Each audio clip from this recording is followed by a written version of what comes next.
Hello, everyone. My name is Majesty. I'm an Atlanta-based real estate developer with $13 million in assets under management and another $50 million in the pipeline. I build and rehab apartment buildings. So stick around for some real estate information. I'm doing a 100 question series of the most common questions that I get from people that are interested in real estate development or investing. And right now I'm on a section of public-private partnerships, which is a very fancy way to say when the government and the private sector come together to joint venture to do a project or create a product or deliver a service. Um, Now, my experience with this is mostly in real estate, so I can speak to it from real estate, but there are all types of public private partnerships. I keep mentioning SpaceX is an example. Some of their uh, flights that they're sending off, most of those are public private partnerships. Um, in terms of there's governments that are working with that organization in order to launch those rockets off. So, it's a quick example, but the question of today is how do you structure, a public-private partnership? And there's really one answer to that. Um, I'll go through it in detail as far as how you structure it and the different sections, but honestly, and it's just me being transparent, that as the private sector participant, you will not have a lot of control of the structure of the partnership. And this is because you're partnering with the government. And you can have whatever opinions you have about the government, but one thing, some facts that we know is that they are the largest buyer of goods and services. They have an annual budget of anywhere between about $5 to $6 trillion. And just to put that in perspective, Apple, which is currently the most valuable company on the planet, is worth 3 trillion. And that's just market cap. Like that's not real value. They actually have a budget of, let's just call it $6 trillion. So just to put that in perspective, that's just their annual budget. So you're dealing with a Goliath, and they're gonna dictate the terms. And that's not necessarily a bad thing. They have the resources. They have an annual budget of $6 trillion. Do you know? So it's like, yeah, just ride on their coattails, and it's not necessarily a bad thing. It's not at all. They're the largest purchaser of goods and services. So with that said, when it comes to the structure of the partnership, any partnership, typically the larger partner in the joint venture or in the venture in general usually dictates the terms of the partnership, because they really don't need you specifically. They may need to fill that role or get somebody to help with something, but it doesn't have to be you. You more so need them. So the structure is what it is. Um, so that goes with like the legal, the paperwork, typically the timelines, the scope of work. I mean, of course, you'll collaborate on these things, but you're more so making suggestions, request XYZ. Also, they usually have. I mean, they put out these requests, basically saying that we want to do this. So you can submit proposals and to do this, and this is our budget for this, or you can bring a project to them as well if they just say, "Hey, we have funding for this." For example, we had like HUD will say we have funding for affordable housing, so bring a project to us and we'll fund it. So you got a little bit more leeway there, but at the end of the day, when it comes to contracts and everything like that, um, they are dictating what happens. They're kind of controlling it, and you're along for the ride. But with that said, within structuring the public-private partnership, these are some benchmarks that you will hit. One of them being is defining the objectives. It's very important to identify the project scope. They will be very tedious in doing that. They will harp on the details of the project scope, which is a good thing. And I personally don't think happens enough on the private side. And you might have heard of something called scope creep. And that's when a project scope is not defined between two parties, or not well defined. And then you have one party requesting things that the other party doesn't agree with, but it's because they don't have a full understanding of the project scope. So you want to have that really specific and in writing, which I know on the private side people hate putting things in writing. I'm not sure why, but on the public side, they put everything in writing, and they like it. If it isn't in writing, it doesn't exist. So I think that that's a good habit, or a good best practice. But your project scope will be well identified in terms of what you're doing, and what you have the authority to do or not do, and what the end result should be. So, that's very important. You also want to determine the roles, like who will do what, who will be responsible for what.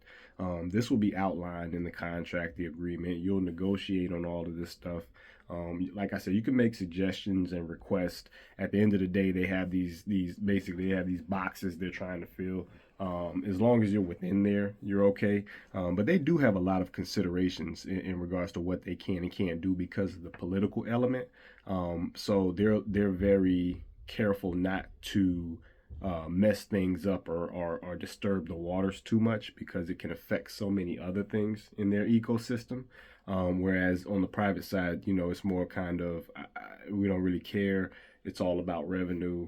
With them, it's revenue is important, but also community buy-in, things like that. So another thing is financial structure. So you kind of want to understand where all the funding for the project is coming from, what type of risk are being shared, and also who has authority over the revenue streams. A lot of times you'll share the revenue, or you'll make payments to them for being involved, or however the structure can be very different, but you want to have that identified in while you're structuring the partnership. Also the legal framework. Now they have attorneys on staff, or that they outsource, so they'll typically provide the contract to you, and they usually include it up front in the paperwork, kind of, so you can see it. They've done it before. They know what has and hasn't worked.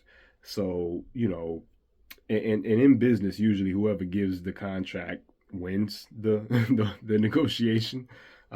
So I think that they kind of take advantage of that. But once again, it's not a bad thing. I mean, if you feel that you can put a contract together, great. But most likely, the government will not take your contract. Just they usually just don't. They usually have their own contract. Also, another benchmark is kind of stakeholder involvement. Like, how involved will not only the public entity be, but also the community, and what is expected of you in regards to all of that. Like, will they deal with that, or will they expect you to work with them to deal with that? It can be a little challenging, but you may have to show up to some meetings and to some community events and what have you. So just kind of be prepared for that. And you may have to communicate with the public about the project on behalf of the joint venture. So that's something to consider. Another benchmark is project management. So obviously you'll have your own internal project management, but you have a partner that you need to communicate with, and they also have their own internal project management that works for their system. So it's very important to find a way to align those efforts and at least communicate them consistently so that you stay on the same page. As I mentioned in a video before, it'll surprise you, but a lot of these government organizations, the departments within them, do not communicate with each other. Even though they may be working with you, you may have more than one department in a government working with you on this project on behalf of that government, but they don't always communicate well with each other for whatever reasons. It could be political, it could just be mismanagement, things like that. But either way, there can be a lot of missed information and conversations, and that can make the project go off track. So that's something to consider there. And also another benchmark is your exit strategy, or more so, how are you going to not only complete the project, but I guess kind of hand it over. And it depends on what type of project you're doing. If you're going to own the project, most of our public-private partnerships, where we partner with the government to build or rehab property, we maintain the ownership of it. But we have done projects to where we had no ownership. We were only coming in to do the service, the work, and then afterwards we just hand it back over to the owner once everything's been signed off, and that's considered completion, or exiting.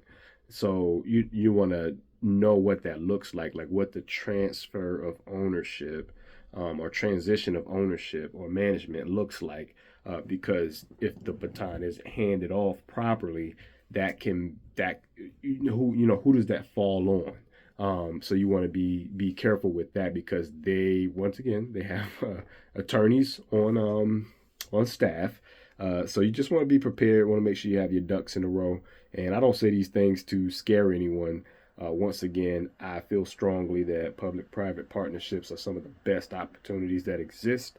They do require you to put your big boy business pants on. You can't just send Cash App payment request and just text things as far as your project management, your schedule. You have to submit it a certain way. You have to go about it a certain way.